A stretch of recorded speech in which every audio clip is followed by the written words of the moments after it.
Hello, my name is Patty Minch, and I am a 6th grade science teacher for Reynolds Middle School within the School District of Lancaster.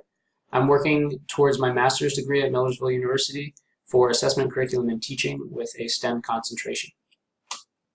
I currently live in Millersville with my wife and our 5-week-old son, and a few animals too. And as a science teacher at Reynolds Middle School, I've been fortunate enough to help to roll out a one-to-one iPad program for the School District of Lancaster, and in doing so we've been able to utilize programs such as Schoology and Google Drive to start to bring that technological piece and online learning platform to students in the classroom. My experience within online teaching as a student, I've been taking online classes, my grad classes through Millersville University, and I've also done a lot of professional development, which has been online within the School District of Lancaster. As a teacher, as I mentioned before, working with the one-to-one model with iPads for students, that has brought a lot of experience utilizing online resources to interact and present material to students. Getting into some of the content that we looked at for this module, my hopes for online teaching, again, bringing this back into a face-to-face model where I currently teach, I hope to better organize, manage, and present online resources to my students. I hope to better differentiate and meet the needs of my students through online materials. I hope to engage and empower my students to become creative digital learners as well. Some of my qualities that I want to be able to share with my students, whether it be face-to-face or online, would just be a general desire to dig into whatever it is that I'm learning about and to dive a little bit deeper into it and to look at some of the applications and real-world scenarios where I can use my learning moving forward.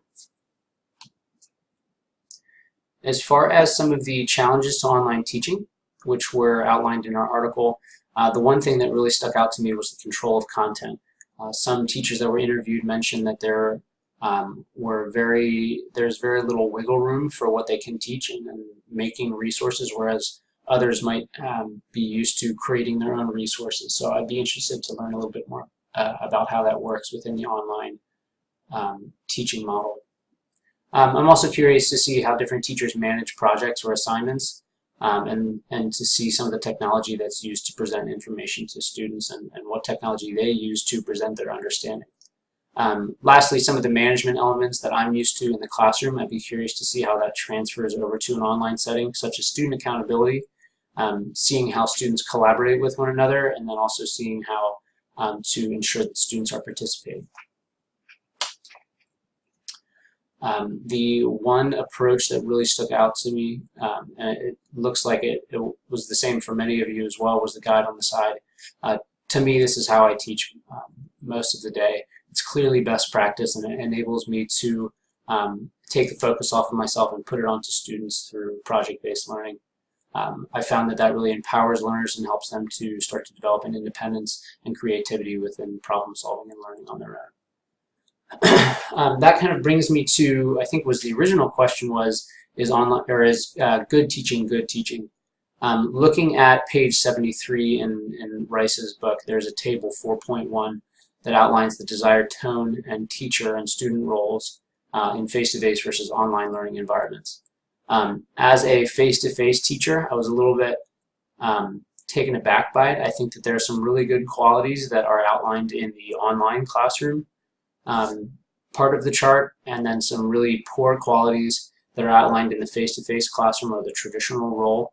I think that in comparison, there are all of the positives can be done both online or face-to-face, but at the same time, some of those poorer qualities, the poor teaching qualities, can also be seen in the online setting as well as the face-to-face setting. So I'm not sure, again, as a face-to-face teacher, not having much experience in online teaching, I'm not sure exactly how these two will kind of correlate, but I think that both should be able to be done well online, face-to-face, or could also be done pretty poorly online and face-to-face as well.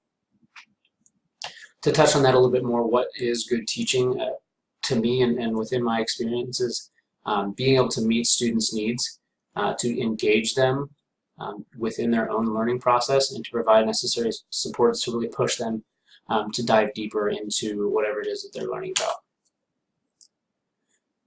Looking at the advertisements for the online education programs and how they align to the standards, looking through them, the one thing that really stuck out to me was the individualized learning plans or flexible curriculum. And looking through the standards, I noticed that Standard F mentions incorporating accommodations, and Standard I looks at using data from assessments to kind of drive instruction for what fits best for that student. So I saw that there was a pretty strong alignment between the advertisements and the standards.